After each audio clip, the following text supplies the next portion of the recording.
V can not tolerate God.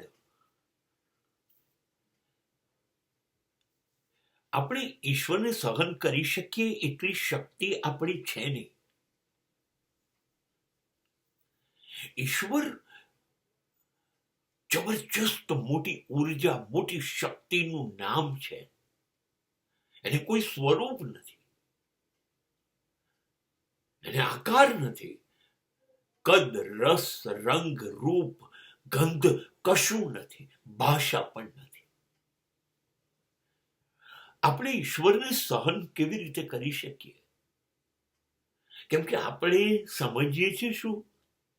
તને જોઈએ, તારી જોડે વાત કરીએ, આપણી વચ્ચે કોઈક વ્યવહાર કરીએ, આપણે તો એ બધું જોઈએ છે તો જ ઈશ્વર. પણ ઈશ્વર સામો પક્ષકાર બીજો તો બનતો જ નથી. રહી વાત આપણાથી એટલે સહન નહીં થાય કે એ બિલકુલ આપણા જેવો નથી, અથવા એમ કહું કે આપણે બિલકુલ એના જેવા નથી. નિરાકાર થઈ જવું, નિશબ્દ થઈ જવું એટલે આપણા માટે મૃત્યુ.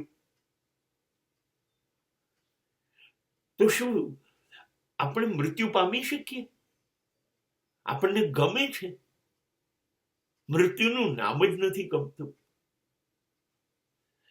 તો મૃત્યુ પામીએ ત્યારે ઈશ્વર બનાય, એને મળી શકાય.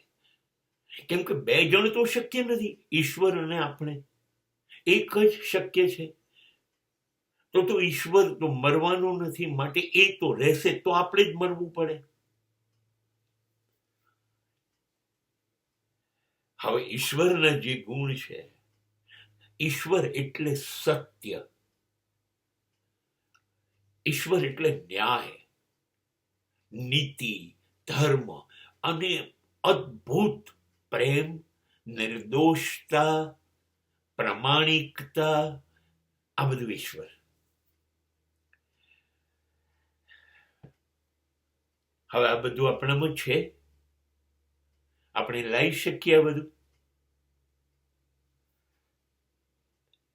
એટલે આપણાથી તો ઈશ્વર સહન નહીં થાય. કારણ કે ઈશ્વરને જો આપણી સાથે રહેવાનું આમંત્રણ આપીએ, મળવાનું આમંત્રણ આપીએ, કશુંક નક્કી કરીએ, તો આપણે ઈશ્વર જેવા બનવું પડે. અને આપણને ફાવશે સત્ય, ન્યાય, નીતિ, ધર્મ, પ્રેમ આ બધા સાથે જીવતા? નહીં ફાવે ને. આપણે સહજ, સરળ, નિર્દોષ બની શકીશું? નહીં બની શકીએ ને. હવે તમે જ વિચારો, ના આપણે નિરાકાર બની શકીએ, ના નિશબ્દ બની શકીએ. ચલો નથી તો ઈશ્વર જેવા ભાવ, ગુણ આપણામાં આવે ને, કશું નથી આવતું. તો આપણા બંને વચ્ચે કોઈ મેળ જ નથી.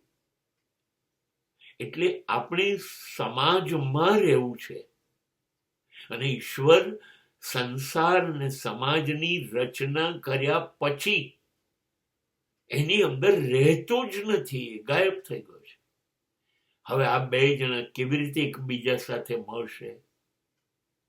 અને ઈશ્વરને આપણને મળવામાં રસ નથી, અને આપણી જરૂરિયાત જ નથી ઈશ્વરને શોધીએ. આપણે બીજી કેટલી બધી જરૂરિયાત છે, એ પૂરી કરીએ કે ઈશ્વરને શોધીએ. એટલે આપણાથી ઈશ્વર સહન નહીં થાય.